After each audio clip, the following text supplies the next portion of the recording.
Hello students, आई concept में आज हम लोग 9th क्लास के हमारे आसपास के पदार्थों को देखेंगे। तो हमने इसको ऑब्जेक्टिव एनसीईआरटी के द्वारा करवा दिया था और हमने बोला था कि एक शॉर्ट नोट्स की तरह मैं इस चैप्टर को करवा दूंगा। तो आज मैं यही एक शॉर्ट नोट्स लेकर के आया हूँ हमारे आसपास के पदार्थ, जो 9th क्लास एनसीईआरटी का फर्स्ट चैप्टर है। तो आइए हम लोग आज इसको देखेंगे। वीडियो थोड़ा लंबा हो सकता है, लेकिन आप लोग अंत तक इसे ज़रूर देखें और ज़्यादा से ज़्यादा लोगों को शेयर और सब्सक्राइब करें, ठीक है। चलिए आइए देखते हैं। तो देखिए, पहला प्रश्न है हमारा। प्रश्न क्या, ये पहला इसी से रिलेटेड कुछ इम्पोर्टेंट तथ्य दिए गए हैं।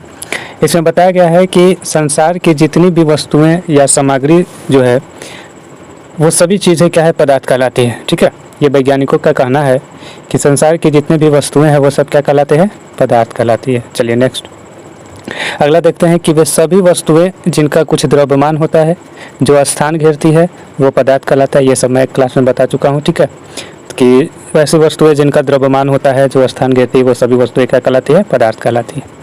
चलिए आइए नेक्स्ट प्रश्न देखते हैं। नेक्स्ट है कि प्राचीन काल में लोगों का मानना था कि पदार्थ जो है वो 5 तत्वों से मिलकर बने होते हैं: वायु, पृथ्वी, अग्नि, जल और आकाश। इन्हीं 5 तत्वों से मिलकर के पृथ्वी पर संसार में उपस्थित सभी सामग्रियाँ बनी हुई है। और उन्होंने बताया था कि पदार्थ इन्हीं 5 तत्वों का एक वर्गीकरण का अंग है, वर्गीकृत है, ठीक है। और आगे और बताया गया कि पदार्थ जो है वो कणों से मिलकर बना होता है। मैंने बताया था कि पदार्थ जो है अत्यंत सूक्ष्म कणों से मिलकर बना होता है। ये कण जो कहलाते हैं वो परमाणु कहलाते हैं। क्या कहलाते हैं, परमाणु कहलाते हैं। और मैंने ये भी बताया था कि परमाणुओं में इलेक्ट्रॉन, प्रोटॉन और न्यूट्रॉन जैसे छोटे छोटे कण पाए जाते हैं, ठीक है, सभी पदार्थों में। चलिए नेक्स्ट देखते हैं कि पदार्थों के कणों के बीच एक रिक्त स्थान होता है। ये भी मैंने बताया था। पदार्थों के जितने भी कण होते हैं, जैसे पदार्थ तो बहुत अत्यंत सूक्ष्म कणों से मिलकर बना होता है इस तरह से, और इन कणों के बीच में भी क्या होता है, रिक्त स्थान होता है, ठीक है। इन अणुओं के बीच, परमाणुओं के बीच रिक्त स्थान पाया जाता है। पदार्थों के कण निरंतर गतिशील होते हैं और ये कण जो है निरंतर क्या करते रहते हैं, गति करते रहते हैं। किसी भी पदार्थ में इस तरह से कण होते हैं, ये निरंतर गति करते रहते हैं, स्थिर नहीं रहते हैं, ठीक है। जैसे ही इनको बाहर से कोई बल लगेगा तो ये स्वतंत्र अवस्था में हो जाते हैं। चलिए, पदार्थों के कण एक दूसरे को आकर्षित करते हैं और जितने भी कण हैं वो एक दूसरे को क्या करते हैं, आकर्षित करते रहते हैं। मैंने बताया था कि ये कण जो है ये इलेक्ट्रॉन, प्रोटॉन और न्यूट्रॉन कहलाते हैं। इलेक्ट्रॉन, प्रोटॉन और न्यूट्रॉन कहलाते हैं। तो हमने ये भी बताया था कि इलेक्ट्रॉन पर जो है वो निगेटिव चार्ज होता है, प्रोटॉन पर पॉजिटिव चार्ज होता है और इस पर कोई चार्ज नहीं होता है, नो चार्ज होता है, ठीक है, नो चार्ज होता है। तो जहाँ पे निगेटिव पॉजिटिव रहेंगे वहाँ पे एक दूसरे के बीच आकर्षण तो होगा और इसी आकर्षण की वजह से इसके कण जो है आपस में हमेशा गतिशील रहते हैं, ठीक है। चलिए आगे देखते हैं। ये भी मैंने बताया था कि इलेक्ट्रॉन का खोज जे थॉमसन ने किया था, प्रोटॉन का खोज गोल्डस्टीन ने किया था और न्यूट्रॉन का खोज जेम्स चैडविक ने किया था। ये सारी चीज़ें मैं क्लास में करवा चुका हूँ। आप लोग क्लास को कंटिन्यू करेंगे तब बातें सारी समझ में आएगी, ठीक है। ऐसा नहीं है, आप इसके द्वारा भी आप चीज़ों को समझ सकते हैं अच्छी तरह से। वीडियो को स्पीड में करके ना, बल्कि अच्छे से इसको आराम आराम से वीडियो को देखेंगे तो सारी चीज़ें आपको समझ में आने लगेगी। चलिए नेक्स्ट है कि मैंने बताया कि पदार्थ एक दूसरे को आकर्षित करते हैं, इसके कण जो होते हैं। उसके बाद है कि पदार्थों के कणों में गतिज ऊर्जा होती है और तापमान बढ़ने पर कणों की गति तेज हो जाती है। ये काफ़ी इंपॉर्टेंट लाइन है कि तापमान बढ़ाने से क्या होती है कि पदार्थों के जो कण होते हैं उनकी गति बढ़ जाती है, ठीक है। और पदार्थों के कण अगर गति कर रही है निरंतर तो क्या होगी कि वो गतिज ऊर्जा उसमें होगी। जो गति करती है वो गतिज ऊर्जा होती है, जो स्थिर रहती है वो गतिज ऊर्जा नहीं होगी, ठीक है ना, वो मंदक के रूप में रहेगी। तो मैंने बताया कि ये कण, सबसे ज़्यादा इंपॉर्टेंट लाइन यहाँ पे यह है कि तापमान बढ़ाने पे इनके कण जो है वो गति की अवस्था में आ जाते हैं, उनकी गति और तेज हो जाती है। ये याद रखेंगे आप लोग, ठीक है। चलिए नेक्स्ट लाइन है हमारा कि पदार्थों के कण अपने से एक दूसरे के साथ अंतः मिश्रित हो जाते हैं। ऐसे कण के रिक्त स्थानों के समावेश के कारण होता है। अब पदार्थों के कण होते हैं आपस में अंतः मिश्र हो जाते हैं, इसलिए होता है क्योंकि मैंने ऊपर में बताया कि पदार्थों के कणों के बीच क्या होती है, कुछ स्थान रिक्त होती है, कुछ जगह होती है, जिसकी वजह से दूसरे पदार्थ जो इसमें मिक्स होते हैं तो इसके कण और इसके कण आपस में क्या होते हैं, मिल जाते हैं और अंतः मिश्र हो जाती है, अंतः मिक्स, ठीक है। नेक्स्ट है कि दो विभिन्न पदार्थों के कण स्वतः मिलना विसरण कहलाता है। ये काफ़ी इंपॉर्टेंट लाइन है। विसरण क्या है, तो जब दो कोई पदार्थ आपस में मिल जाते हैं स्वतः रूप से, वो क्या कहलाता है, वो हमारा मिश्रण कहलाता है, विसरण कहलाता है। चलिए ठीक है। नेक्स्ट है कि पदार्थों के कणों के बीच एक बल कार्य करता है। यह बल कणों को एक साथ रखता है, जिसे अंतराण्विक बल या अणुओं के बीच के बल कहते हैं, ठीक है। पदार्थों के कणों के बीच, जैसे मैंने बताया कि ये कण है, इनमें कुछ रिक्त स्थान है और इसमें निगेटिव चार्ज भी है, पॉजिटिव चार्ज भी है कणों में, ठीक है। तो ये आपस में एक दूसरे को आकर्षित करती रहती है और आकर्षित करने की वजह से ये हमेशा क्या रहती है, गतिशील अवस्था में रहती है, मोशन में रहती है। और होता क्या है कि इन बलों के बीच एक बल कार्य करता है जो इसको अपनी तरफ आकर्षित करता है, जिसे कहते हैं हम लोग अंतरान्विक बल, ठीक है, अंतरान्विक बल। चलिए नेक्स्ट। प्रत्येक पदार्थों में एक आकर्षण बल अलग अलग होता है। इन्हीं बलों के कारण पदार्थों की अवस्थाएं बनी रहती है, ठीक है। अब देखिए, अब जितने भी पदार्थ हैं वो हम लोग मुख्य रूप से अवस्था के आधार पर 3 तरह के होते हैं, ठोस, ठीक है, द्रव और गैस। यही होता है, ठोस, द्रव और गैस, ये 3 तरह के पदार्थ होते हैं। अब इन पदार्थों की विभिन्नताएं होती है इसके अणुओं के आकर्षण की वजह से। जिसमें आकर्षण मजबूत होता है वो ठोस कहलाता है, उससे जिसमें कमजोर होगा वो द्रव कहलाता है, और जिसमें सबसे ज़्यादा कमजोर अंतरान्विक बल होता है, अणुओं के बीच आकर्षण होता है, वो होता है गैस, ठीक है। तो सबसे ज़्यादा सॉलिड होगा तो इसलिए उसके अंतरान्विक बल काफ़ी मजबूत होते हैं। इनके बीच जो अणु होते हैं वो एक दूसरे को मजबूती से पकड़े हुए रहते हैं। चलिए नेक्स्ट।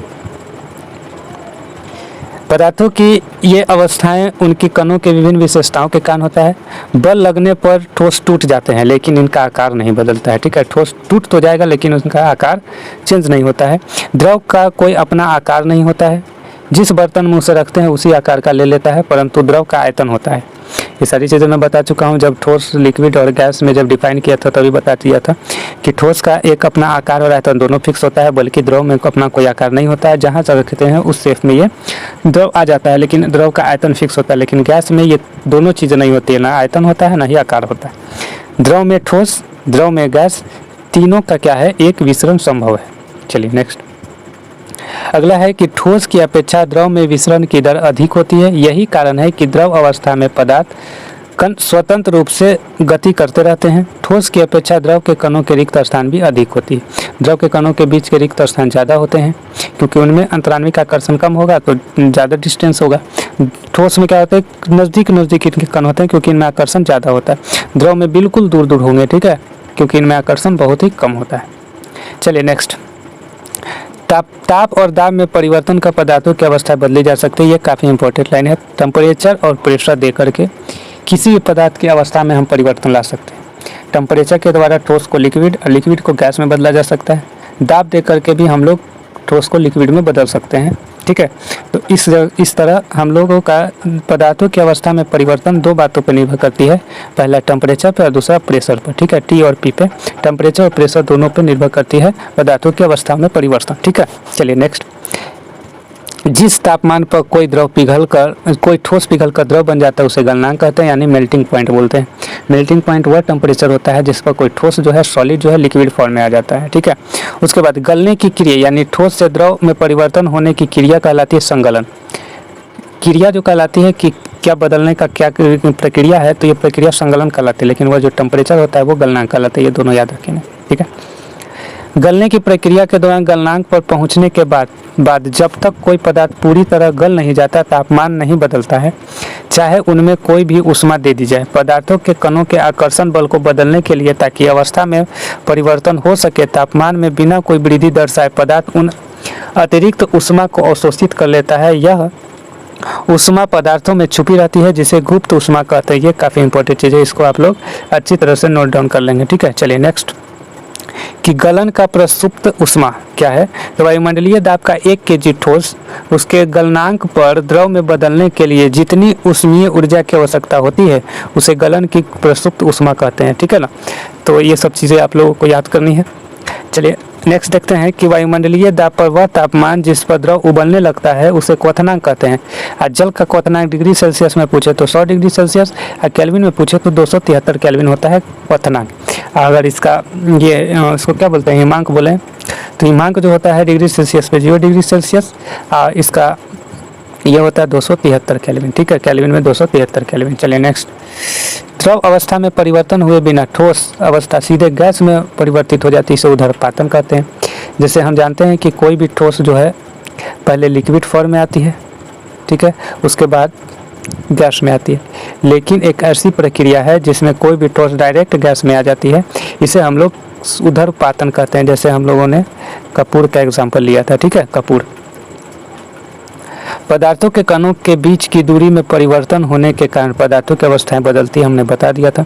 एक इम्पोर्टेंट लाइन है कि ठोस CO2, ठीक है, ठोस कार्बन डाइऑक्साइड द्रव अवस्था में आए बिना सीधे गैस में बदल जाती है, ठीक है। CO2 भी है, वो भी ठोस में यह उदरपातन क्रिया का कार्य करती है। यह क्या कहलाती है? ठोस अवस्था में सीधे गैस में परिवर्तन हो जाती है। यही कारण है कि ठोस कार्बन डाइऑक्साइड को शुष्क बर्फ माने ड्राई आइस बोला जाता है, ठीक है, ड्राई आइस बोला जाता है। ये काफ़ी इंपॉर्टेंट आप लोगों के लिए है, 9th क्लास के जो भी बच्चे हैं आप लोगों के लिए ये काफ़ी इंपॉर्टेंट लाइन है ये सारी चीज़ें, इसलिए वीडियो को अच्छी तरह से देख करके हो सके तो जो लाइनें आपको समझ में नहीं आ रही है उसको कॉपी में अच्छी तरह से नोट्स करके उसे याद कर लेंगे, ठीक है। काफ़ी इंपॉर्टेंट, आपको एग्जाम में काफ़ी हेल्प करेगी। चलिए नेक्स्ट देखते हैं कि दाब बढ़ाने और ताप घटाने से गैस द्रव अवस्था में बदल जाता है। हाई प्रेशर देंगे और टेम्परेचर को लो करेंगे तो कोई भी गैस जो होता है वो द्रव अवस्था में हो जाता है। यहाँ पे देखिएगा दो चीज़ मैं लिखता हूँ, एक है high pressure and low temperature, T से टेम्परेचर, एक है high temperature and low pressure. ये दोनों चीज़ें आप लोग याद रखें। अगर किसी भी पदार्थ को हाई प्रेशर और लो टेम्परेचर दिया जाए, यानी दाब को बढ़ा दिया जाए और तापमान को घटा दिया जाए, तो कोई भी गैस जो होती है वो द्रव में बदल जाती है, ठीक है। किसी भी पदार्थों में अगर हाई प्रेशर देकर के लो टेम्परेचर किया जाए तो कोई भी गैस द्रव में बदल जाती है। लेकिन अगर वही चीज़ किसी पदार्थ को हाई टेम्परेचर और लो प्रेशर दिया जाए तो कोई भी जो द्रव होती है वो गैस में बदल जाती है। द्रव जो है वो क्या कर जाती है? गैस में बदल जाती है। हाई टेम्परेचर देंगे तो द्रव गैस बदलेगी और लो प्रेशर में बदलती है, ठीक है। प्रेशर भी हाई या टेम्परेचर भी हाई कर देंगे तो कोई परिवर्तन नहीं होगा, याद रखेंगे। चलिए नेक्स्ट बहुत इंपॉर्टेंट लाइन है, क्लास में मैं इसको करवा चुका हूँ। अब देखिए नेक्स्ट है कि क्वथनांक से कम तापमान पर द्रव से वाष्प में परिवर्तन होने की प्रक्रिया वाष्पीकरण कहलाती है, ठीक है। चलिए इसको ये देखेंगे कि क्वथनांक से कम तापमान पर द्रव से वाष्प में बदलने की प्रक्रिया क्या कहलाती है? वाष्पीकरण कहलाती है। वाष्पीकरण शीतलता आती है, वाष्प बदलने से क्या आती है? हमें ठंडक महसूस होता है। इसी की वजह से घड़े का पानी हमें लंबे समय तक ठंडा रहता है, ठीक है। गर्मी के दिनों में घड़क में जो पानी रखते हैं वो वाष्पीकरण की वजह से ही ठंडा रहता है। चलिए नेक्स्ट देखते हैं। ये सब कुछ प्रश्न हैं आपके किताब के, ठीक है। इसको मैं करवा देता हूँ, इसको मैं थोड़ा जल्दी जल्दी करवाऊंगा। वो ये चीज़ें जिनको अच्छी तरह से याद हो गई, देखिए ये वाली चीज़ें, ये लोग आप लोग क्या करेंगे, अच्छी तरह से इसको देख लेंगे। आप लोग वीडियो को पॉज करके अच्छी तरह से सुन लेंगे, ये काफ़ी आप लोग के लिए इंपॉर्टेंट है। चलिए नेक्स्ट, निम्नलिखित में से कौन कौन से पदार्थ है? तो ये सारी चीज़ें पदार्थ है, मैं ऊपर में बता चुका हूँ कि जितने संसार में चीज़ें देख रहे हैं सभी पदार्थ कहलाती है। कुर्सी है, वायु है, स्नेह है, गंधक है, घृणा है, बनाम है, विचार है, शीत है, शीतलता है, पेय है, ये सारी चीज़ें क्या है? पदार्थ कहलाती है, ठीक है। इसमें से सभी चीज़ें पदार्थ नहीं है, जैसे घृणा ये कोई पदार्थ नहीं है, ठीक है। स्नेह कोई पदार्थ नहीं है, ठीक है। और क्या? तो ये सारी चीज़ें पदार्थ नहीं। पदार्थ क्या क्या है? तो कुर्सी पदार्थ हो जाएगा, हवा पदार्थ हो जाएगा, बादाम पदार्थ हो जाएगा, शीतल पे पदार्थ हो जाएगा, शीत कोई पदार्थ नहीं है, ठीक है। विचार कोई पदार्थ नहीं है। ये सारी चीज़ें पदार्थ नहीं है। पदार्थ में वो सारी वस्तुएं आएगी जो रुकावट डालती है, स्थान घेरती है और जिसमें द्रव्यमान होता है, वही सारी चीज़ें। बताइए घृणा है तो घृणा में कोई स्थान घेरती है क्या? नहीं ना, तो ये सारी चीज़ें पदार्थ नहीं। चलिए आगे देखते हैं नेक्स्ट। निम्नलिखित प्रेक्षण के कारण बताइए। गर्मा गर्म खाने की गंध कई मीटर दूर से ही आपके पास पहुंच जाती है, लेकिन ठंडे खाने की महक आपके पास नहीं पहुंचती है, ऐसा क्यों? ठीक है, चलिए नेक्स्ट देखते हैं। तो नेक्स्ट है कि यह पदार्थों के कण की विशेषता, यह गुण है जो तापमान बढ़ाने से इनके कणों की गतिज ऊर्जा बढ़ जाती है और यह कण गतिज ऊर्जा बढ़ाने से इनके बीच की दूरी कणों के स्थिर ताप के फलन की लगाते हैं, जिसके कारण गर्म खाना दूर से ही महकता है। ये काफ़ी इंपॉर्टेंट क्वेश्चन, आप लोग इसको अच्छी तरह से याद कर लेंगे, कॉपी में लिख लेंगे। चलिए अगला है, स्विमिंग पूल में गोताखोर पानी काट पाता है, इससे पदार्थ का कौन सा गुण प्रक्षेपित होता है? तो यह क्रियाकलाप यह दर्शाता है कि पदार्थों के कणों के बीच रिक्त स्थान है, ठीक है। यदि पदार्थों के कणों के बीच रिक्त स्थान नहीं होता तो गोताखोर पानी को नहीं काट पाता। चलिए ठीक है, मैंने बताया था कि जितने पदार्थ हैं उनके कण होते हैं, कणों में क्या होता है? रिक्त स्थान होता है। अगर लिक्विड है तो लिक्विड में कुछ ज़्यादा ही रिक्त स्थान होगा, सॉलिड में थोड़ा सा रिक्त स्थान कम होता है, ठीक है। चलिए नेक्स्ट, पदार्थों के कण की क्या क्या विशेषताएं हैं? तो निम्नलिखित विशेषताएं क्या है कि पदार्थों के कणों के बीच रिक्त स्थान होता है, पदार्थों के कण निरंतर गतिशील होते हैं और पदार्थों के कण एक दूसरे को आकर्षित करते हैं। काफ़ी इंपॉर्टेंट क्वेश्चन है, पदार्थों के कण की क्या क्या विशेषताएं हैं? तो पदार्थों के कण के बीच रिक्त स्थान होता है, पदार्थों के कण निरंतर गतिशील होते हैं, पदार्थों के कण एक दूसरे को क्या करते हैं? आकर्षित करते हैं। चलिए अगला है, कि किसी तत्व के द्रव्यमान प्रति इकाई आयतन के घनत्व क्या कहलाती है। तो बढ़ते हुए घनत्वों के क्रम में निम्नलिखित व्यवस्था के जैसे घनत्व बराबर होता है द्रव्यमान बटा आयतन। घनत्व बराबर क्या होता है, द्रव्यमान बटा आयतन। जैसे वायु, चिमनी का धुआं, शहद, जल, चाक, रुई, लोहा, ये सब घनत्व के एग्जाम्पल हैं। चलिए विसरण क्या है, तो दो पदार्थों को स्वतः मिलना विसरण कहलाता है। गलना क्या है, तो गलना का वह तापमान है जिस पर कोई भी पदार्थ गलना शुरू कर देता है, यानी ठोस से किस में बदल जाता है, द्रव में बदल जाता है। ठीक है, गलना कहलाता है, गलना कहलाता है टेम्परेचर। क्वथनांक वह टेम्परेचर है जिस पर कोई भी पदार्थ उबलना शुरू कर देता है, यानी द्रव से किस में बदल जाएगा, द्रव से गैस में बदल जाता है। ठीक है, गैस में बदल जाता है। चलिए नेक्स्ट, शुष्क बर्फ किसे कहते हैं, तो शुष्क बर्फ ठोस कार्बन डाइऑक्साइड को कहा जाता है, बहुत इंपॉर्टेंट चीज़ है। उसके बाद पदार्थों की अवस्था में परिवर्तन के कारक क्या क्या है, तो पदार्थों की अवस्था में दो चीज़ों को टेम्परेचर और प्रेशर के द्वारा पदार्थों की अवस्थाओं में परिवर्तन किया जा सकता है। बताइए समझ में। चलिए नेक्स्ट, गुप्त ऊष्मा से आप क्या समझते हैं, तो अवस्था में परिवर्तन के समय स्थिर ताप पर पदार्थों के एकांक द्रव्यमान को दी गई आवश्यक ऊष्मा की मात्रा क्या कहलाती है, गुप्त ऊष्मा कहलाती है। या जब कोई पदार्थ एक भौतिक अवस्था से दूसरी भौतिक अवस्था में परिवर्तित करता है तो एक नियत ताप पर उसे कुछ ऊष्मा प्रदान करनी पड़ती है, उसे क्या कहते हैं, गुप्त ऊष्मा कहते हैं। चलिए नेक्स्ट, ठोस, द्रव और गैस के गुणधर्म लिखना है। ठोस क्या है, गैस क्या है, द्रव क्या है, सारी चीज़ आप लोग लिख ही लीजिएगा। जैसे ठोस क्या है, तो ठोस का आकार निश्चित होता है, स्पर्श सीमा एवं स्थिर आयतन इसका होता है, बाह्य बल लगने पर ठोस अपना आकार बनाए रखता है, अंतराणविक बल इसके काफ़ी मजबूत होते हैं। द्रव में क्या है, तो द्रव का आकार निश्चित नहीं होता लेकिन इसका आयतन निश्चित होता है। द्रव के बहाव होता है, इसका आकार इसलिए अपना बदलते रहते हैं, इसके अंतराणविक बल ठोस से कम होते हैं। गैस में क्या है, तो गैसों ठोस और द्रव की तुलना में इसमें संपीडितता सबसे ज़्यादा होती है, कंप्रेशन सबसे ज़्यादा होता है। इनके अंतराणविक बल ठोस द्रव से काफ़ी कमज़ोर होते हैं।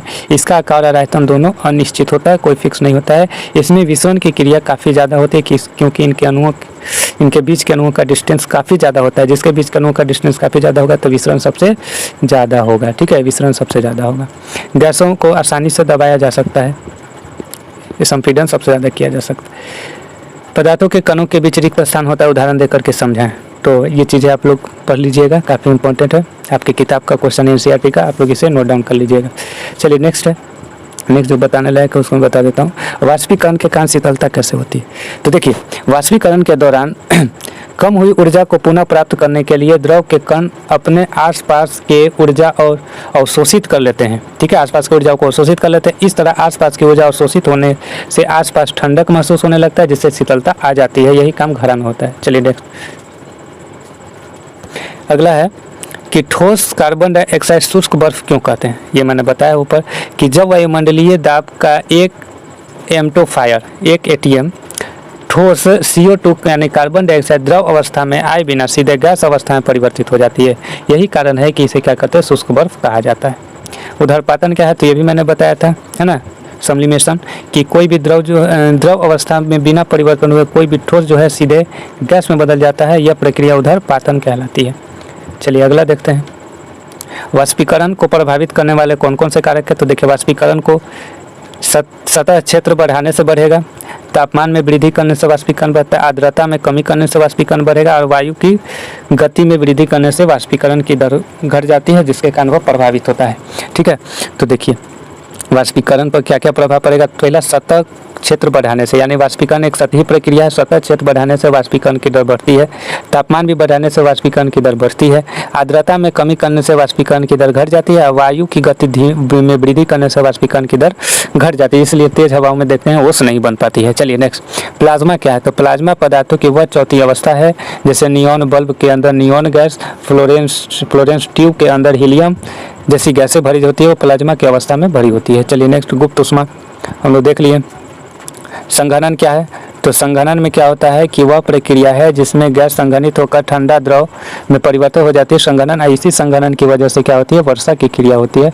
वर्षा जो होती है संघनन क्रिया की वजह से होती है, गैस जो है ठंडा होकर के द्रव अवस्था में बदल जाता है। ठीक है, संघनन कहलाता है। चलिए नेक्स्ट है, गलनांक और क्वथनांक में अंतर। ये देख लेंगे कि गलनांक क्या है। गलनांक वह टेम्परेचर है जिस पर कोई ठोस पिघलने लगता है। क्वथनांक वह टेम्परेचर है जिस पर कोई द्रव उबलने लगता है। ठोस का गलना गलनांक कहलाता है, और द्रव का क्वथनांक होता है। द्रव में क्वथनांक होता है, ठोस में क्या होता है, गलनांक होता है। गलनांक की क्रिया ठोस में होती है और क्वथनांक की क्रिया द्रव में होती है, क्योंकि द्रव से गैस बनता है और ठोस से द्रव बनता है। ठीक है, चलिए नेक्स्ट, चलिए इतना ही था आज के लिए, ठीक है। तो इस वीडियो बहुत इंपॉर्टेंट चैप्टर है 9th क्लास का, हमारे आसपास के पदार्थ एनसीईआरटी का पहला चैप्टर, इसलिए आप लोग इसको वीडियो को ज़्यादा से ज़्यादा शेयर करें, सब्सक्राइब करें एंड लाइक करें, ठीक है। नेक्स्ट हम लोग नेक्स्ट चैप्टर लेकर के 9th क्लास का आऊँगा, तब तक के लिए धन्यवाद। जय हिंद, जय भारत।